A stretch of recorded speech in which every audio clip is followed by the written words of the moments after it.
احنا لما رحنا للي محدش بيفكر فيه، اللي بيميز البرامج الكبيره دي بقى.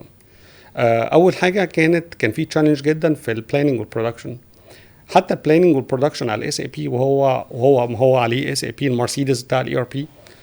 البلاننج عشان هتعملي بلاننج لمصنع لخطه انتاج لمده شهر او اسبوعين او سنه او وات ايفر، وده معقد جدا وبيحتاج بروسيس كتير قوي. غير بقى ان هو معقد ومحتاج بروسيس، محتاج ناس كواليفايد تشتغل عليه. بكام بقى اللي احنا بنتكلم فيه ده؟ فلوس كتير قوي، فلوس كتير قوي عشان اروح اجيب حد يشتغل لي يبقى متعلم يعمل ده. فلوس كتير قوي ندفع الاس اي بي او ندفع هو ايفر احنا بنشتغل معاه الفلوس دي. ففكرنا لا، طب ما تيجي نعمل ده ونانتجريته مع الاس اي بي. ما احنا اوريدي كان موجود اس اي بي في البروجكت اللي احنا كنا شغالين عليه ده. وهنا بدات بقى عملنا بي بلاننج برودكشن، حاجه عبقريه جدا، حاجه فولي اوتوميتد.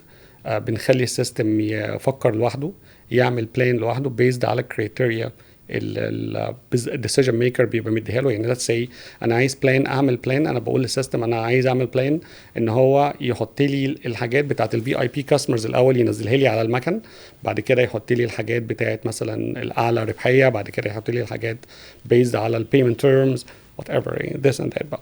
ففي الاخر لا، عملنا حاجه كويسه جدا، وفي الاخر الحاجات دي كلها بتروح على الاس اي بي. بعدين كان عندنا تشالنج ثانيه، طب الحاجات اللي راحت دي احنا عايزين المكن الماشينز تبقى شايفاها. فقمنا رايحين عاملين مع المهندسين عندنا، عاملين ان الماشينز البلان تنزل على الماشينز، فالماشين عارفه هي بتنتج ايه، فانا عارف تكلفه القطعه اللي ماشيه على الماشين، عارف تكلفه الساعه على الماشين، فبطلع منها تكلفه. فكل حاجه السيستم بقى بيوبريت بيكوست كل حاجه لوحده، وكل الحاجات دي بترجع تاني للاس اي بي. بعدين مره واحده ابتدينا لا، طب احنا محتاجين يبقى عندنا بي ام لو بلانت ماشينري. طيب البلانت ماشينري ده او سوري بلانت مينتننس، بلانت مينتننس هو صيانه بقى الحاجات دي. المكن ده محتاج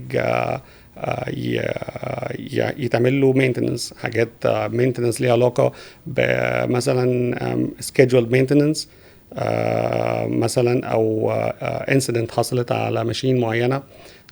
طب الانسيدنت دي لما بتحصل هي ايه نوع الانسيدنت اللي بيحصل، المفروض تروح لمين، لما تروح لمين؟ كل ده السيستم بيجمع الانفورميشن او المعلومات وبيحاسب الناس بيه كمان.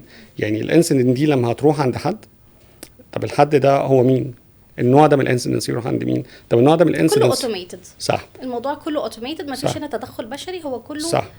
بس السيستم بيحاسب الناس. يعني احنا بنقول ان الانسيدنت بيحاسب بمعنى ايه؟ هقولك لو الانسيدنت دي، لو احنا اتفقنا مع، لو المهندسين اتفقوا ان الانسيدنت دي النوع ده من الانسيدنت عطل كهربائي خاص بكذا، ايرور كود كذا، بياخد المفروض نص ساعه ان هو يخلص.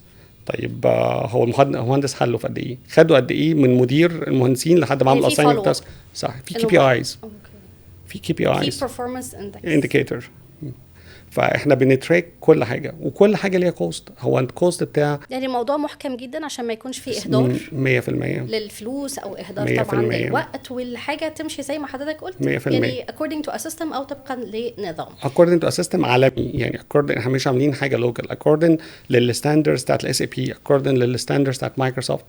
عشان كده احنا بنعرف انتجريت. لكن هو الالترناتيف او البديل هو محلي ومش موجود، احنا ما عندناش بديل. انا ما عنديش اي كومبيتيتور